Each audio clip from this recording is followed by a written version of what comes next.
Hello, welcome back to my channel. Mirror work day 9मध्ये तुमचं स्वागत आहे. तुमच्यातील लहान मुलावर प्रेम करा भाग 2 म्हणजे दुसरा वीक चालू झाला आहे.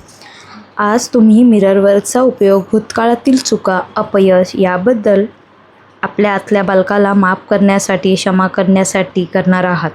आता या सुंदर बालकावर भरभरून प्रेम करण्यास तुम्ही सुरुवात करणार आहात. हां, तर मग कसं काय चाललं आहे तुमचं? आणि तुमच्यातील त्या लहान मुलाचं कसे आहात तुम्ही? जमतं आहे का एकमेकांशी? आता तुम्ही एकमेकांना थोडं अधिक चांगलं ओळखू लागला आहात ना?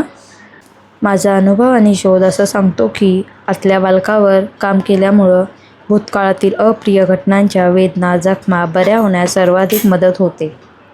आपल्यातील घाबरलेल्या, भेदरलेल्या लहान मुलांच्या भावनांची जाणीव बहुधा आपल्याला भासत नाही. जर तुमचं लहानपण भीती, असुरक्षितता, शिक्षा अशा भावनांनी भरून गेलेलं असेल, लहानपणी शारीरिक आणि मौखिक युद्ध यांच्यातून जावं लागलं असेल, चुकांसाठी शिक्षा आणि भांडणं, टीका यांनी तुम्ही घायाळ झालेला असाल, तर आता मोठेपणीही स्वतःला झोडपून काढण्याची, घायाळ करण्याची, टीका करण्याची सवय तुम्हाला लागलेली असणारच. आणि असं होत राहिलं तर साहजिकच तुम्ही तुमच्यातील आतल्या बालकाला असंच वागवत असणार. पण ते बिचारं बालक काही करू शकत नाही. कुठे जाणार ते? काय करणार ते? त्याच्यासाठी जागाच नाही दुसरी. काय करणार बिचारं? आपल्या आईवडिलांनी लहानपणी आपल्यावर ज्या मर्यादा घातल्या आहेत, त्यांच्या पलीकडे जाण्यासाठी आपण आज मिरर वर्कचा उपयोग करणार आहोत आणि आपल्यातील बालकाशी संवाद साधून त्याच्याशी नव्याने चांगले संबंध प्रस्थापित करणार आहोत. या अप्रिय भूतकाळापासून आपण मुक्ती मिळवूया, विसरून जाऊया आणि आपल्यातील त्या सुंदर लहान मुलावर पुन्हा एकदा प्रेमाची बरसात करूया. त्याला हे कळण्याची गरज आहे की त्याच्याबद्दल आपल्याला आस्था, आपुलकी, प्रेम वाटतंय. सध्या तुम्ही कल्पनेत असं मानसचित्र रंगवा की तुमच्यातील त्या लहान मुलाचा हात धरून तुम्ही दोघं एकत्र जोडीनं सर्व ठिकाणी जात आहात. जिथे जाता तिथे तुम्ही एकमेकांसोबत आहात. काही दिवस हे असंच चालू राहू दे. पहा हा अनुभव किती मजेशीर वाटतो ते. हे असं करणं कदाचित मूर्खपणाचंही वाटेल, पण तरीही कृपया हे कराच. हे असं करणं कदाचित मूर्खपणाचंही वाटेल, पण तरीही कृपया हे कराच. त्याचा खरोखरच खूप उपयोग होतो. स्वतःसाठी आणि तुमच्यातील आतल्या बालकासाठी एक अद्भुत जग निर्माण करा. पहा, विश्वसुद्धा प्रतिसाद देईल. आणि तुमच्यातील बालक आणि प्रौढ व्यक्ती म्हणून तुम्ही दोघांनाही निरोगी, शांत, स्वस्थ करण्याचे अनेक मार्ग दिसू लागतील. स्वतःवर प्रेम करा आणि तुमच्यातील त्या लहान मुलावरही. आपण स्वयंसूचना म्हणूया. मी माझ्यातील बालकावर खूप प्रेम करतो आणि आता माझ्या जीवनावर माझे संपूर्ण नियंत्रण आहे. दिवस 9 डे 9 मिरर वर्क एक्सरसाइज. 9व्या दिवसाचा दर्पण तंत्राविषयीचा मनोव्यायाम. नंबर 1, तुमच्या बाथरूममधील आरशासमोर उभे राहा आणि काल तुमचा जो लहानपणीचा फोटो तुम्ही आरशासमोर चिटकवला आहे त्या चित्राकडे पहा. नंबर 2, क्षणभर थांबा आणि तुमच्यातील त्या लहान मुलाला सांगा की मला तुझी काळजी आहे, माझं तुझ्यावर प्रेम आहे, माझ्यासोबत तू सेफ आहेस. आता पुढील स्वयंसूचना म्हणा. माझं तुझ्यावर खरंच खूप प्रेम आहे, मला तू खूप आवडतोस, मला तुझी काळजी आहे. नंबर 3, आरशासमोर बसा किंवा कुठेही आरामात बसा. हातात आरसा धरा आणि त्यात पहा. तुम्ही तुमच्यातील लहान मुलाशी जो संवाद काल सुरू केलात तो तसाच चालू ठेवा. तुम्ही क्षमायाचनेनं सुद्धा संवादाची सुरुवात करू शकता. असं काहीतरी म्हणू शकता, माफ कर मला, मी गेल्या कित्येक वर्षात तुझ्याशी काहीच बोललो नाही. मी आजपर्यंत इतकी वर्ष खूप मोठा काळ आहे तुला रागवत, ओरडत राहिलो. आता मला आपल्यातील हा सगळा दुरावा भरून काढायचा आहे. आपण एकमेकांपासून विलग राहिलो, पण आता मी तसं होऊ देणार नाही. यापुढे आपण सोबतच असू. जे झालं ते झालं. मी ती उणीव आता दुप्पट प्रेमाने भरून काढीन. मी तुझ्यावर चिडलो, रागवलो, याबद्दल मला माफ कर. नंबर 4, तुमच्यातील त्या लहान मुलाशी जर गेली 50-60 वर्षे जर तुम्ही या प्रकारे कधी बोललाच नसाल, तर मात्र त्या बालकाशी संवाद साधायला तुम्हाला थोडा वेळ लागेल, पण प्रयत्न करीत राहा, सातत्य ठेवा. नक्कीच हा आंतरिक जिव्हाळ्याचा संबंध प्रस्थापित होईल. आपल्यातील या लहान मुलाची जाणीव तुम्हाला होऊ लागेल. तुम्हाला त्याचं बोलणं ऐकू येईल. कदाचित तुमच्या अंतरातील हे लहानगं तुम्हाला चक्क दिसेल पण. नंबर 5, जवळ हातरुमाल किंवा टिश्यू पेपर ठेवा. तुमच्यातील लहान मुलाशी बोलताना रडायला येणं हे अगदीच साहजिक आहे. हे अश्रूच दरम्यानच्या सगळ्या भीती विरघळून टाकून तुमच्यातील बालकाशी संपर्क आणि संवाद साधायला मदत करतील. दिवस 9 रोजनिशी डायरीमध्ये लिहायचा मनोव्यायाम. खरा शक्तिस्रोत तुमच्या अंतरंगात आहे. नंबर 1, तुम्ही लहान असताना तुम्हाला खरोखरच काय करायला आवडायचं? मनात जे येईल ते सर्व न संकोचता लिहून काढा.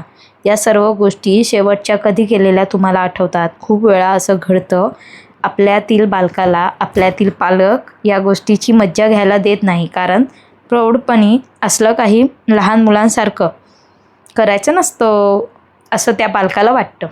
नंबर 2, आता तुमची डायरी बाजूला ठेवा. बाहेर जा आणि खेळा. तुमच्यातील त्या लहान मुलाशी मज्जा करा, दंगामस्ती करा. लहानपणी करायला आवडायच्या त्या अगदी बालिश गोष्टी मूर्खपणाच्या वाटल्यात तरी पण. उदाहरणार्थ, आनंदानं पाण्याच्या ढिगाऱ्यावर उड्या मारा, बागेतील पाण्याच्या फवाऱ्याखाली धावा. लहान मुलं खेळताना मुद्दाम पहा, म्हणजे तुम्हाला काय खेळायला आवडते हे तुमच्या आठवणी जाग्या होतील. जर तुम्हाला जीवनात खरोखर मजा अनुभवायची असेल, आणखी मजा आणायची असेल, तर आपल्यातील लहान बालकाशी संपर्क संवाद साधा. तुमच्यात तो बालपणीचा उत्साह आपोआप येईल. मी खात्री देते की नक्कीच तुम्हाला जगण्याची मौज मजा आणखी मिळेल. खुश राहायला लागाल तुम्ही. डे 9, हृदयस्थ विचार, हार्ट थॉट. स्वतःमध्ये बदल करण्यास आणि विकसित होण्यास मी तयार आहे. तुम्ही नवीन गोष्टी शिकण्यास तयार आहात, कारण त्या तुम्हाला येत नाहीत किंवा माहीत नाहीत. तुम्ही काही जुन्या संकल्पना सोडून द्यायला तयार आहात, कारण सध्याच्या काळात त्याचा उपयोग नाही. तुमचे काही विचारवर्तन पाहून तुम्हाला वाटेल, आता यापुढे हे मला चालू ठेवण्याची इच्छा नाही. तुम्ही अंतरंगात जसे आहात तसंच अधिकाधिक बनणं तुम्हाला शक्य आहे. अधिक चांगला कुणीतरी बनत राहण्याचा प्रयत्न करीत झगडण्यापेक्षा हे सहज सोपं आहे, कारण अधिक चांगला बनणं याचा अर्थ आता तुम्ही तितकेसे चांगले नाही आणि हे काही खरं नव्हे. तुम्ही तुमच्या जागी चांगलेच आहात आणि जसे आहात तेच विकसित करा. स्वतःमध्ये बदल करणं आणि विकसित होणं हे खरोखरच मजेचं असतं आणि यासाठी तुमच्यातील काही त्रासदायक, वेदनादायक गोष्टी पाहायला लागल्या तरी हरकत नाही. डे 9, ध्यानतंत्र. आतल्या बालकावर प्रेम करा. 9व्या दिवसासाठी असलेली ऑडिओ क्लिप ध्वनी फीत डाउनलोड करा. कालचक्र मागे फिरवा. त्या जुन्या काळात जा जेव्हा तुम्ही 5 वर्षाचे होतात. त्या मुलाला कवेत घ्या आणि म्हणा, मी तुझा भविष्यकाळ आहे आणि मी आता आलोय तुझे लाड करायला, तुझ्यावर प्रेम करायला. त्या मुलाला आलिंगन द्या, वात्सल्यानं, मायेनं, आणि नंतर मग पुन्हा स्वतःला आजच्या काळात आणा. तुम्ही दोघं एकत्र उभे आहात आरशासमोर आणि एकमेकांकडे पाहत आहात, प्रेमानं, आपुलकीनं. आणि तिथे उभे असताना तुम्हाला जाणीव होऊ दे, खूप भाग दिसत नाही आहेत, हरवलेत. आता कालचक्र पुन्हा मागे न्या, आणखी मागे, जेव्हा तुमचा नुकताच जन्म झाला होता. तो क्षण, आईच्या गर्भातून तुम्ही बाहेर आलात.